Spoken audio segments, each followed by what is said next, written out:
Lundi le 22, bienvenue en prenant votre café. Je suis à la campagne. Il s'en passe des affaires en campagne. Vous pensez que c'est tranquille un fond de bois? Oh, pas tout à fait.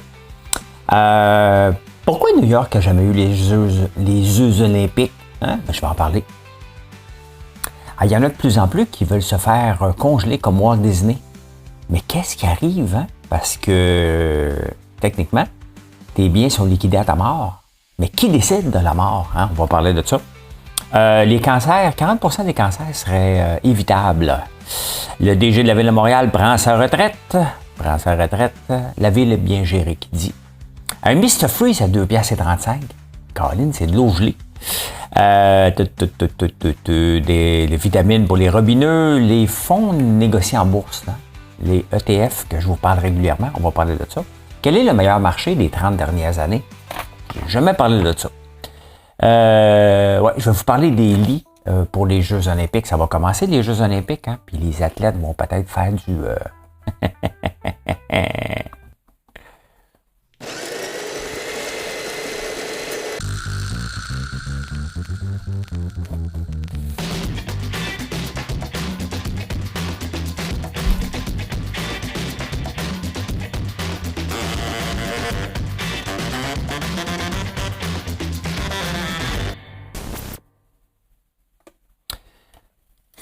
Vous savez, il arrive toutes sortes de choses. Bon, j'ai une boutique à la ferme, je fais de l'agrotourisme. Donc, un peu comme Mario Pelcha, puis plein d'autres personnalités connues. Mario pas mal plus connu que moi, là, mais... Et je vous invite à la ferme pour venir voir, un peu comme Clarkson Farm fait aussi, pour venir voir comment on le fait. Samedi, il y avait beaucoup de monde à la ferme. Et ils me voyaient travailler dans le champ. J'ai mis une vidéo de moi en train de rotoculter entre les citrouilles. Donc, vous me voyez, je suis là. Si je suis dans le champ, pas loin. Je suis très accueillant. J'aime vous voir. Mais mon désir de vous voir s'arrête à 17h pile. pas à 6h pendant que je suis en train de souper puis vous venez à ma porte parce que vous avez un projet d'entreprise à me présenter et c'est là maintenant, vous voulez avoir mon contact maintenant parce que vous autres, vous avez une bulle au cerveau. Ben, c'est arrivé encore samedi soir. Une vieille connaissance, une vieille connaissance, une amie qui habitait dans le coin. Elle a 1 an ou 2 ans plus vieux que moi, peut-être 1 an. Et mais que j'ai jamais revu, j'ai peut-être vu une fois, peut-être en 94, peut-être en 2012, je me souviens pas quand. Hein? Mais elle est apparue ici, puis elle avait besoin de financement et de contact pour son application de je sais pas trop quoi. Je l'ai écouté, puis elle me dit, fais juste me donner 1 heure de ton temps, c'est important pour moi. Ouais, sais-tu qu'est-ce qui est important pour moi? Passer du temps en famille. Et il va falloir que tu sortes. Elle m'a dit, non, j'ai fait 1h30. J'ai dit, tu vas devoir sortir. Elle me dit, est-ce que la police t'a averti que je m'en venais? Ça va bien, hein? Ça va bien. C'est comme ça. C'est comme ça. Ça fait une couple de fois que ça arrive, mais bon. Bien entendu, je vous laisserai pas rentrer dans la maison. Si je vous connaissais pas, je la connaissais. Mais qui? Est-ce qu'on connaît vraiment quelqu'un qu'on a vu une fois en 40 ans? La réponse est non. Eh bien, coudonc, hein? Vous avez vu cette semaine Anne Hidalgo, la mairesse de... On dit-tu maire ou mairesse? Hein? Dans mon temps, il y a une des premières fois qu'il y avait une mairesse au Québec, c'était à Notre-Dame-de-la-Paix. Mme Gauthier, la mère du chum à ma soeur. Hein? Et elle disait, non, mairesse, c'est le mari, c'est la femme du maire. Elle dit, moi, je suis mère. Donc, on dit des fois mère, des fois on dit mairesse, mais bon, hein, pour les besoins de la cause, disons mairesse de Paris, a sauté à l'eau, parce qu'on a nettoyé la Seine qui est la rivière qui traverse Paris. D'ailleurs, la cérémonie des Jeux olympiques va avoir lieu là-dessus, j'ai hâte de voir ça. Bon, on va m'endormir dessus, vous me le raconterez. Merci beaucoup. Mais vous savez que la plupart des villes, hein, si on regarde là, Oslo, sur le bord de la rivière, Montréal, ben, est une île, New York, la Hudson River, que l'avion avait atterri. Est-ce que New York pourrait accueillir les Jeux olympiques? Hein? Ils n'ont jamais accueilli les Jeux olympiques. Ils étaient en liste pour 2012. Mais les gens disent, écoute, c'est déjà le bordel dans le trafic à New York. Qu'est-ce qu'on ferait avec 15 millions de nouveaux passagers. Et d'ailleurs, j'ai hâte de voir comment ça va se dérouler à Paris. Les gens ont beaucoup de craintes. Il va-t-il avoir des problèmes de sécurité? J'adore les Jeux olympiques. C'est juste le foutu décalage horaire. J'ai hâte de me faire mon horaire en conséquence. Surtout pour voir les compétitions de natation. D'athlétisme, bien entendu, le 100 mètres, on ne s'entend pas à grand-chose, mais quand même, hein, on peut voir que chacune des villes est alentour d'une rivière qui est extrêmement polluée parce qu'on dompe nos cochonneries dedans, puis on prend l'eau pour les filtrer pour la boire. Quand même, hein? Quand même. Hein? Je ne sais pas s'ils vont perdre beaucoup d'argent à Paris, comme nous autres. D'ailleurs, il y a plus grand ville qui veulent les avoir. Hein? Puis pour les Jeux d'hiver, c'est encore plus compliqué de faire des Olympiques d'hiver parce qu'il y a de moins en moins de neige partout sur la planète. Là. Fait que, est très intéressant. On a le choix lorsqu'on décide de se faire enterrer ou de se faire mettre en poussière. J'oublie le mot. Vous savez, là, dans une urne. Mais il y a aussi des gens comme Walt Disney, puis il y en a de plus en plus de gens riches qui décident eux autres de se faire cryogéner pour revenir plus tard quand la technologie va le permettre. Puis c'est pas de savoir maintenant est-ce que la technologie va le permettre, c'est de savoir quand elle va le permettre. Pourquoi? Parce qu'il y a des recherches. À un moment donné, on va sûrement être capable de ramener un corps. Peut-être pas, peut-être que oui, hein? On ne le sait pas. Mais il y a des gens qui rêvent à ça. Cependant, il y a un problème. Quand on décède, il faut liquider nos biens. Mais si on revient, si on meurt riche, si on revient, est-ce qu'on revient pauvre? Bien, imaginez-vous qu'aux États-Unis, ils sont en train de revoir la loi pour dire, vous êtes qui pour dire que je suis vraiment mort? Donc, il y a des gens qui disent, ben oui, mais attends un peu, là, moi je veux me garder de l'argent pour quand je reviens. Donc, tout un casse-tête. Puis vous êtes qui pour dire que je suis mort à vie? C'est quand même intéressant, là, avec les nouvelles technologies. Donc, ça va sûrement causer un problème. Imaginez-vous une famille, là, okay, qui attendent que le bonhomme crève. Ben, je pourrais dire la madame, parce qu'il n'y a pas beaucoup de madame très riches à part Bétancourt, là. Mais admettons, là, prenons pour acquis que c'est un monsieur. Hein. Puis là, tous les petits-enfants, les enfants, attends, il va-tu mourir 93? Hein? Il est encore debout, il ne marche même pas encore dans une chaise roulante. Il reste plein de donné, hein, il ouvre le testament et il dit, Monsieur un-tel a décidé de garder tout son argent parce qu'il va revenir dans 50 ans. Oh!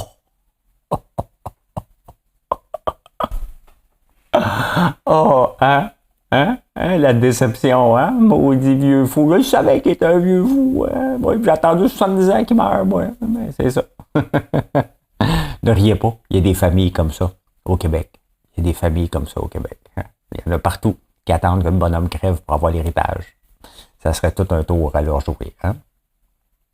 Et 40% des cancers, une nouvelle étude qui dit 40% des cancers seraient évitables. Il y a beaucoup de cancers qui sont dus au surpoids, à l'alimentation, à l'alcool, à toutes sortes d'habitudes de vie, bien entendu, l'exposition au soleil, toutes des choses que on fait tous. Hein? En tant que cultivateur, quand on était jeune, l'exposition au soleil est assez forte. D'ailleurs, si il y a quelque chose qui m'inquiète sans que je vive d'anxiété par rapport à ça, c'est bien mon exposition au soleil quand j'étais jeune. Dans la même étude, ils ont regardé l'alimentation des gens, justement, et l'alimentation keto et l'alimentation, le jeûne intermittent, comme je fais, aide à ralentir ou surtout ralentir, on ne dira pas atténuer ou enlever, là, la progression des cancers. Pourquoi? Ben, parce que il y a l'autophagie, surtout quand on jeûne une certaine période de temps. L'autophagie, c'était découvert en 1994, qui est le corps se nourrit par lui-même lorsqu'on est en jeûne. Donc, en pratiquant régulièrement le jeûne intermittent sur une longue période, au moins pour les hommes 16 heures, les femmes 14 heures, mais faites vos recherches, je ne dis pas ça. Je vais juste vous dire ce que l'étude dit, bien entendu. Le corps se nourrit par lui-même et avant d'aller manger les glucoses, le sucre, lorsqu'il n'y en a plus, il va regarder les cellules fatiguées ou les cellules cancéreuses, puis il va aller les bouffer, tout simplement. C'est une vulgarisation, là. Mais c'est ça que ça fait. Donc, j'essaie de mettre les chances de mon bord, mais je prends de l'alcool, pas de façon effrontée. Mais j'ai jamais eu de surpoids, je fais de l'exercice. Donc, j'essaie de mettre les chances de mon bord. Tu sais, je parle tout le temps que j'aime beaucoup les statistiques. Ben, les statistiques sur la santé font partie. Je prends de l'ail noir qui fait baisser la haute pression. Donc, un paquet de choses que je me dis, je vais essayer de repousser l'horloge qu'on a en haut de nous par rapport à la maladie ou être moins en santé, tout simplement. Hey, Biden va-t-il se retirer? La question ne se pose pas. Biden va se retirer. Il est fâché après Barack Obama qui a dit que ça serait peut-être le temps de te tasser. Hein? L'affaire, c'est que cette semaine, Benjamin Netanyahu, le premier ministre israélien, il est à Washington. Donc, si Biden peut le rencontrer, parce qu'il ne faut pas oublier que la COVID, ça va être Kamala Harris, mais là, il ne peut pas démissionner pendant qu'il est là. Mais il va démissionner, ça semble assez évident maintenant. On le voit, là, on voit des vieux vidéos de 4 ans, puis de là, il ne pourra pas tenir le pace, puis la pression est trop forte. Puis d'ailleurs, la pression numéro 1 est les donateurs, et là, les gens ne donnent plus sous Biden. Donc, voilà.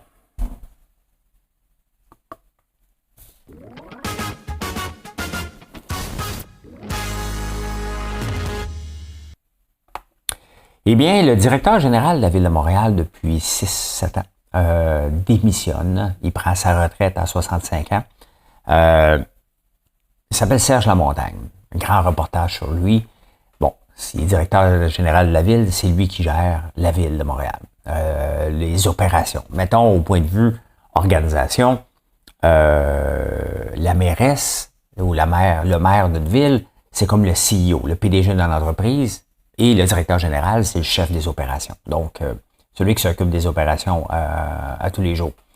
Et il a le culot de dire, mais c'est sûr, hein, il prend sa retraite. Lui, il dit, moi, j'ai fait un maudit bon job et la ville est très bien gérée. Non. Des fois, ça fait du bien qu'on change de tête. La ville est extrêmement mal gérée. Mais elle est mal gérée, pas à cause du directeur général, à cause des décisions de la mairesse, tout simplement. Donc, et la ville est très mal gérée. Bon, on va arrêter, là. La ville, si une ville était bien gérée, on ne payerait pas 30% de plus que la moyenne des autres salaires pour un poste similaire. On n'aurait pas une augmentation des dépenses comme c'est le cas en ce moment pour avoir moins de services. La ville est très mal gérée. Il part, mais celui qui s'en vient est déjà en place. Donc, on ne verra pas grand changement, mettons. Hein? Puis de toute façon, c'est pas eux autres qui décident, ils exécutent ce qu'on leur demande de faire. Ils prennent des décisions, bien entendu, mais au point de vue budget, ils n'ont pas grand pouvoir, d'après ce qu'on peut voir. Jean-Thomas Jobin a mangé Mr. Freeze. Et il est allé l'acheter au dépanneur. Il a fait une story avec ça. Jean-Thomas, mon ami Jean-Thomas, The Big Brother. 2,35$ à Mr. Freeze. Hey, on s'entend-tu que Mr. Freeze, c'est de l'eau colorée avec du sucre et une saveur. Puis on met ça dans un sac en plastique. 2,35$. Il pensait lui aussi que c'était pour écouter à peu près 40 cents. 2,35$ à Mr. Freeze. C'est pas mal cher. Hein? Moi, toutes les fois, j'achetais des Mr. Freeze chez Costco quand mes enfants étaient plus jeunes. On les mangeait jamais au complet. Fait que je finissais par les jeter 7-8 ans plus tard. Donc, j'en achète plus. Et les vacances de construction, un bon début, hein? Du beau soleil pour le début des vacances de la construction. On est allé à la foire à Saint-André-Avelin, c'est le Festival Western de première fin de semaine. C'est pas le Festival Western que c'était avant. Mais en parlant d'inflation, Gaël veut essayer toutes sortes d'affaires. Hein? Et il demande un coup de masse pour les enfants. Là, tu donnes un coup de masse, puis ça revole, puis tu gagnes un toutou inutile que tu vas acheter 5 minutes après. Et Marilyn lui donne un budget, ben regarde, tu as 40$ pour dépenser là-dedans. Première chose qui dure 8 secondes, 10$ pour donner 3 coups de masse. Sincèrement, on est tombé sur la tête, là. La plupart des manèges coûtaient tellement cher, mais tellement cher. C'est la même formule qu'avant. Des toutous, tu peux en gagner de plus en plus. C'est 10, 20 à 40$. Sincèrement. Je suis tellement pas dans ce monde-là, moi, je serais pas capable de faire ça. Hein? Mais si vous allez au Festival Saint-André-Avelin, vous remarquez la place qui fait le popcorn en plein centre. Ils ont acheté notre première machine de popcorn qu'on avait ici, on l'a vendu parce qu'on a des plus grosses maintenant. Donc, ils l'ont acheté. Et elle est là. Elle est là. Donc, c'est pas notre popcorn. Mais c'est une très, très bonne machine qui fait du très bon popcorn. Et il est bon, puis les gens le savent, ils sont bien contents.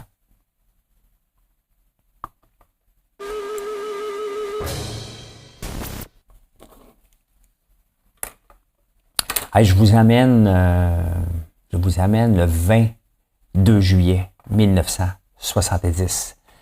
Il y a un comité sénatorial sur la pauvreté. Il y a un médecin qui est venu donner sa suggestion. C'est en 1970, hein?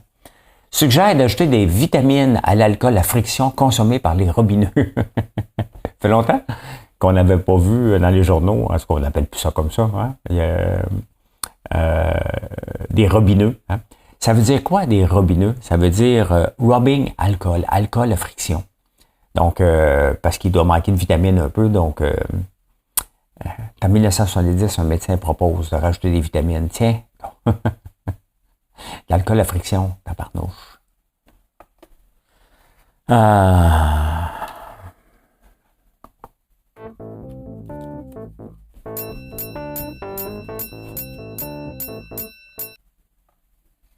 Pas grand-chose, bien entendu, en finance en fin de semaine. Cette semaine, il va y avoir Tesla qui va rapporter des chiffres mardi. Et on le sait qu'il a annoncé un délai pour les robots taxis. Mais Tesla, c'est le titre yo-yo par excellence. Hein? Donc, c'est sûr que si vous misez qu'au mois d'octobre, les robots taxis vont être annoncés, puis vous regardez le titre actuel, ben ça se peut que ça vous intéresse de dire « on va l'acheter hein? ». Justement parce que je suis sur Nvidia ici. Nvidia qui a descendu un peu, puis des gens commencent à vendre. Hein? Mais regardez, Nvidia, là, ceux qui connaissent un peu les chiffres, les analyses techniques, là, il est près de son EMA 12, donc sa moyenne des 12 dernières journées. Donc, il était beaucoup trop élevé. En ce moment, il est à un juste prix, mais il n'y a jamais de juste prix autre que les émotions. Je ne sais pas quand est-ce qu'ils vont rapporter leurs chiffres, d'ailleurs, mais Tesla. Tesla qui monte, qui baisse. Hein, c'est un titre yo-yo tout le temps. Donc, il monte, il descend.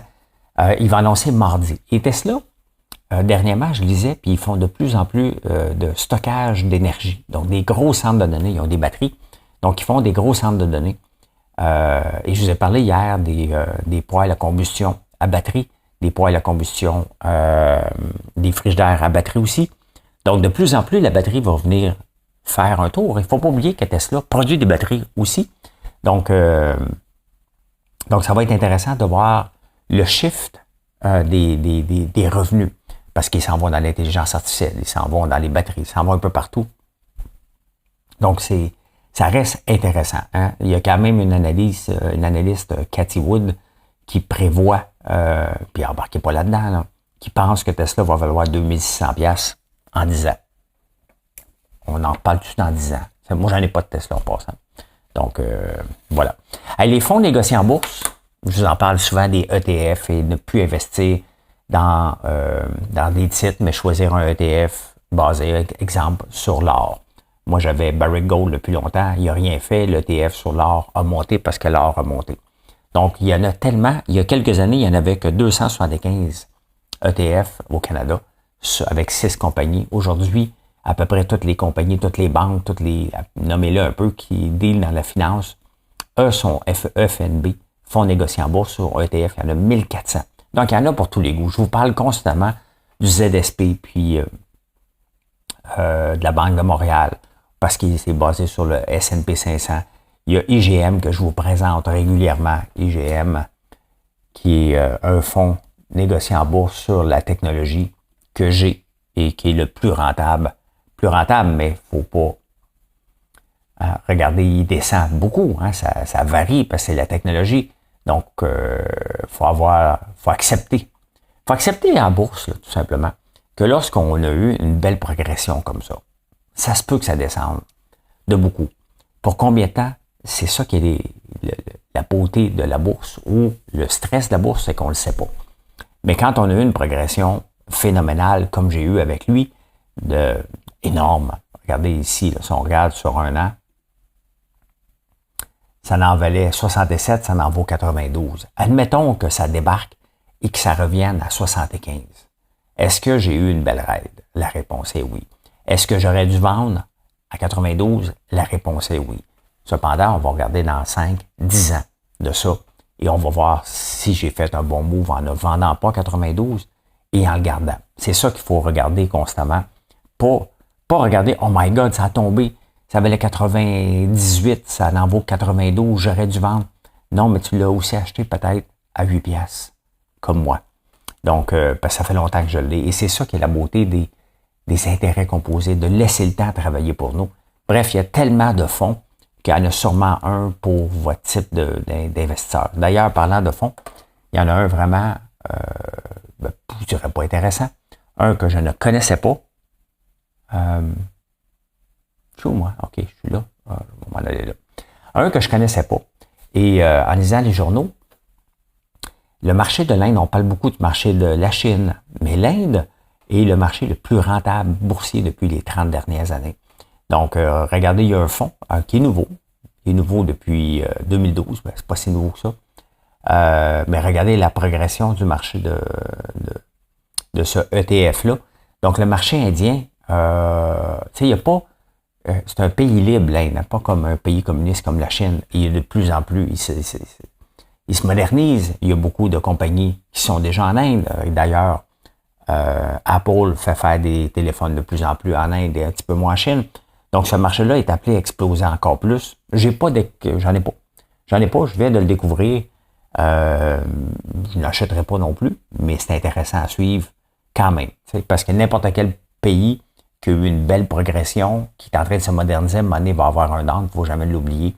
Donc, et tu sais, la bourse, là, c'est souvent comme la roulette. Hein. C'est pas parce que ça a bien été dans les 10 dernières années que ça va bien aller dans les 10 prochaines années. Il ne faut jamais l'oublier. On peut connaître un 10 ans de morosité. Regardez le marché japonais dans les années 80, avait le vent dans les voiles. Puis ça a pris 40 ans avant que ça recommence. Ça a pris quoi? Que Berkshire Hathaway et Warren Buffett réinvestissent dans le Japon pour que le Japon reparte. Donc, on ne sait jamais. Insolite. Un peu, il faut que je ferme ça ici. Je m'en viens là. Je m'en viens ici. Retourne là.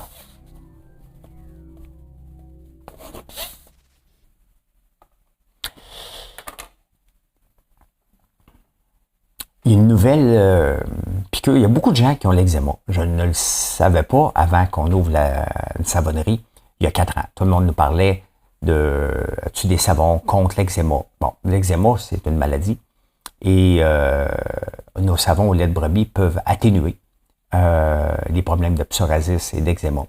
On a sorti un savon goudron de pain qui aide encore plus, mais ce n'est pas un médicament. Si tu ne l'utilises pas régulièrement, ton eczéma ou ton psoriasis va toujours être là, ça aide à atténuer.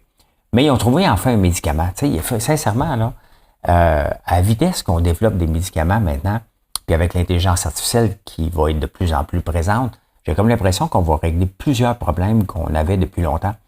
Bref, il y a une nouvelle, je ne sais pas si c'est disponible au Canada, une nouvelle piqûre. C'est une fois par mois que tu te fais injecter un médicament contre l'eczéma. Donc, pour calmer parce que ceux qui souffrent d'eczéma, ils ont la peau sèche. Moi, je ne souffre pas d'eczéma, mais d'anxiété. Et quand j'étais jeune, je me grattais à pu finir. Et là, dès que je parle le mot gratter, je me gratte en arrière des oreilles parce que c'est comme ça. Chacun ses tocs, OK? Vous avez les vôtres, les miens. Bref, ils ont trouvé de quoi? Très intéressant. Et je sais que vous êtes plusieurs à souffrir de ça parce que depuis qu'on a sorti notre savon au goudron de pain, c'est le savon le plus vendu. Donc, qui vous soulage, mais qui ne guérit pas. Hein? Qui ne guérit pas. Hey, les Jeux olympiques, hein, à toutes les fois qu'on parle des Jeux olympiques, ce qu'on ne parle pas, c'est qu'ils font du sexe, hein, ces gens-là. Et ils font le party des fois aussi. Donc, les Jeux olympiques de Paris ne feront pas exception. Donc, ils ont fait des lits anti-sexe, donc en cardboard, en carton. Ils sont solides, là, mais ils sont plus petits. Et pour pas qu'il y ait trop de digidi, hein. Mais en même temps, qu'ils ont fait des lits comme ça, ils vont distribuer jusqu'à 2 condoms par jour pour chaque participant, chaque athlète. Donc, tu as 2 condoms, mais tu ne sais pas dans quel lit l'utiliser.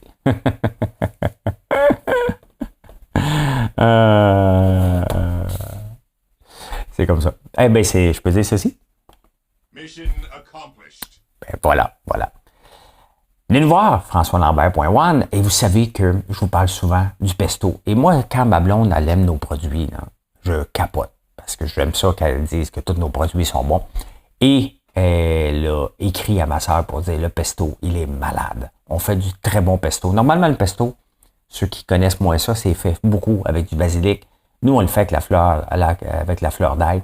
Et la beauté, c'est que, oui, ça goûte l'ail, mais la fleur d'ail n'est pas comme l'ail blanc. Et la mauvaise haleine, dépendamment de où tu habites, ne reste pas après un petit brossage dedans. Donc, c'est ça qui est le fun quand même. On peut se donner des bisous après. Hein? Imagine-toi, tu es un athlète, t'en vas dans le lit en carton avec ta donation du jour. Bye, bonne journée.